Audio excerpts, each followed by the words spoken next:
Hello everyone, welcome back to my channel. So today I am going to tell you about the fundamental of nursing syllabus for NORCET or any other nursing competitive exams. And also along with this, along with syllabus, I am also telling you that the resources आपको कहाँ से आप पढ़ सकते हो, which is the best book, which is the best lecture जो आप जहाँ से आप पढ़ सकते हैं फंडामेंटल ऑफ नर्सिंग, जो कि एक इम्पॉर्टेंट पार्ट है for our competitive exams, right. So अगर हम सिलेबस की बात करें, so first the positioning very important, like LP में कौन सा पोजीशन यूज करते हैं, during LP, after LP, during liver biopsy. So like patient अगर सीओपीडी के है को कौन सा पोजीशन देंगे, so positioning is very very important. Then vital signs में लाइक हमारा ब्लड प्रेशर हो गए, टेम्परेचर हो गया, पल्स रेट हो गया, रेस्पिरेशन हो गया, टाइप्स ऑफ रेस्पिरेशन है ना, बहुत सारे इससे एमसीक्यू बन जाते हैं। सो वाइटल साइन हो गया। Drug calculation, this is something very very very important, every time one questions come. And drug calculation से लाइक 3 टाइप्स के फॉर्मूला होते हैं, जस्ट वो याद कर लो और बहुत इजीली आप सॉल्व कर सकते हो, है ना। सो ड्रग कैलकुलेशन हो गया।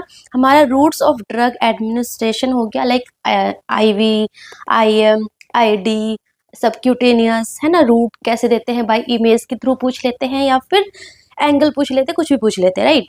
Then fluid and electrolytes, acid and base, balance and imbalance, very very very important. Like इसको ना मेडिकल सर्जिकल नर्सिंग से कंबाइन करके इससे एमसीक्यू पूछ लेते हैं। एबीजी हो गया, मतलब ये तो बहुत ही इंपॉर्टेंट है, एवरी टाइम आस्क्ड वाला क्वेश्चन है, ठीक है ना। ये तो बिल्कुल छोड़ के ही नहीं जाना आपको किसी भी हालत में। Then types of IV fluids हो गया हमारा, हाइपोटोनिक, हाइपरटोनिक, है ना, आइसोटोनिक फ्लूइड्स, है ना, लाइक बर्न में कौन सा फ्लूइड देंगे, सो इस तरीके से पूछते हैं वो। देन कुछ प्रोसीजर्स हमारे होते हैं ना, प्रोसीजर्स में जैसे कि स्पेसिमिन कलेक्शन, ब्लड कैसे कलेक्ट करते हैं, है ना, यूरिन कल्चर, यूरिन कैसे कलेक्ट करते हैं, कल्चर यूरिन फ्रॉम फॉलीज कैसे कलेक्ट करते हैं, ये एमसीक्यू ऑलरेडी आ रखे एग्जाम में, है ना। ये सब कुछ मैंने अच्छे से कवर कर रखा है। लंबर पंक्चर हो गया, लीवर बायोप्सी हो गया, बोन मैरो बायोप्सी हो गया, suction procedure very important. Then ICD very very important, Ryle's tube insertion कैसे करते हैं, फीडिंग कैसे करते हैं, फॉलीज इंसर्शन कैसे करते हैं, एनीमा एडमिनिस्ट्रेशन कैसे होता है ना। कैनुला के बारे में कुछ पूछ लेते हैं, कलर कोडिंग वगैरह, है ना, जो हमारे कलर होते हैं ना कैनुला के, वो फ्लो रेट उसमें पूछ लेते हैं। देन कोलोस्टोमी हो गया एंड इरिगेशन, ये कुछ प्रोसीजर से हमारा आता है, एफओएन प्रोसीजर से एमसीक्यू आ जाता है। And then TPN, total parenteral nutrition से एमसीक्यू आता है। Blood transfusion very very important, very very important, like blood transfusion reaction very very important. Then peri operative nursing care, that includes like pre operative, intra operative and post operative nursing care. So तीनों इसमें include होते हैं peri operative में। सो तीनों ही बहुत ही ज़्यादा important है, like OT से तो ये वाला इंपॉर्टेंट, बहुत ही अच्छा क्वेश्चन बनता है यहाँ से।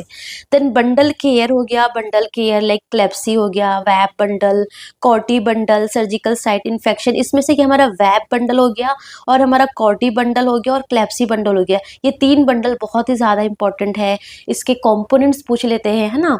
देन बीएमडब्ल्यू, ये तो लाइक बहुत ही अच्छा सा है। बीएमडब्ल्यू कब समटाइम्स नहीं, अब अभी नहीं ज़्यादा पूछते, पहले ज़्यादा पूछते थे, but yes BMW is important, है ना, क्योंकि बहुत इजी है। एंड अगर एक एमसीक्यू भी आता है, डायरेक्टली आता है ना, बहुत इजीली कर सकते हो। सो प्लीज़ इसको तो किसी हालत में नहीं छोड़ना। Then standard precautions and protocols होते हैं ना हमारे, कुछ कुछ, है ना, लाइक स्पिल मैनेजमेंट प्रोटोकॉल हो गया, सेफ्टी प्रोटोकॉल हो गया, है ना, निडल स्टिक इंजरी प्रोटोकॉल हो गया। सो ये सारे प्रोटोकॉल्स हो गए, स्टैंडर्ड प्रिकॉशंस हो गए, है ना। एंड वुंड ड्रेनेज, है ना, इन्फ्लेमेशन के जो स्टेजेस होते हैं वो हो गया, वुंड के जो टाइप ऑफ ड्रेनेज होते हैं, है ना, वो पूछ लेते हैं। देन हमारा ये तो बहुत ही अच्छा सा है, लाइक बीएलएस, एसीएलएस बहुत इंपॉर्टेंट है। Foreign body airway obstruction, triage हो गया, ठीक है ना। Then types of oxygen administration हो गया, है ना, उसमें A to Z, like T-piece, हमारा एंडोट्रैकियल ट्यूब हो गया, टीपीस हो गया, ऑक्सीजन मास्क हो गया, नेजल प्रोन्स हो गया, है ना, वो सारे हो गए। Then hot and cold application इतना इंपॉर्टेंट तो नहीं है, but yes sometimes they ask like MSN और उससे कंबाइन करके पूछ लेते हैं। सो येस बहुत सिंपल सा भी है। बेड सोर very very important, like with image से पूछ लेते हैं कि कौन सा ग्रेड है ना। सो ये हो गया, ठीक है। सो ये हमारे कुछ एफओएन का यही सिलेबस है बेसिकली, कि इतना ही, इससे ज़्यादा और क्या ही आएगा एफओएन में, ठीक है ना।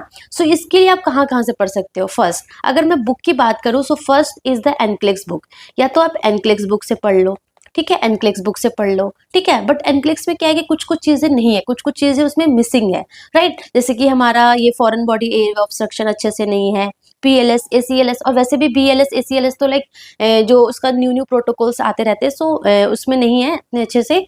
तो आप सेकंड बुक है आपके पास मिशन परिचारिका, इसमें से दोनों में से कोई भी एक ले सकते हो, दोनों ही बेस्ट है। बट अगर आपको किसी का लेक्चर देखना है कि मुझे लाइक पूरा मुझे कोई अच्छे से ये चैप्टर पूरा पढ़ा दे, देन आप मेरा लेक्चर देख सकते हो। लाइक आप मेरे ही चैनल पे आप जाना, वहाँ पे आप सर्च करना, क्या सर्च करोगे, फंडामेंटल ऑफ नर्सिंग का प्लेलिस्ट पे जाना है ना। आप मेरे चैनल के प्लेलिस्ट पे जाओगे, आप मेरे चैनल के प्लेलिस्ट पे जाओगे, वहाँ पे आप फंडामेंटल ऑफ नर्सिंग डालोगे ना, तो आपको सारे के सारे लेक्चर मिल जाएंगे। मैंने A to Z lecture complete करवा रखा है, फॉर नॉर्सेट 9 के लिए मैंने करवाया था, ठीक है ना। सो आप वहाँ से आप देख सकते हो, आपका fundamental of nursing A to Z complete हो जाएगा, है ना। आप मेरे लेक्चर देख लो। अगर आप एनक्लिक से पढ़ना चाहते हो, फिर एनक्लिक से पढ़ो तो आपको ईजी भी लगेगा, राइट।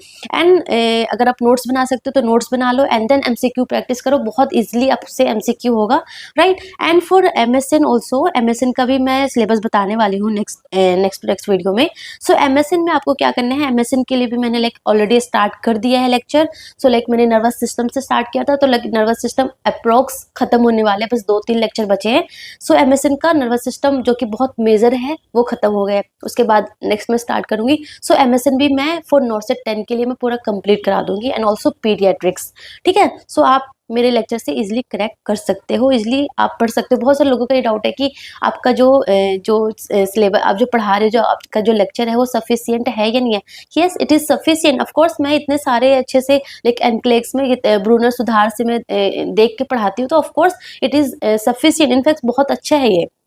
आप बहुत इजीली इसको पढ़ के एमसीक्यू सॉल्व कर सकते हो, इजीली कर सकते हो। इनफैक्ट आपको मेरे लेक्चर पढ़ने के बाद आपको एमसीक्यू सॉल्व करना ही करना है।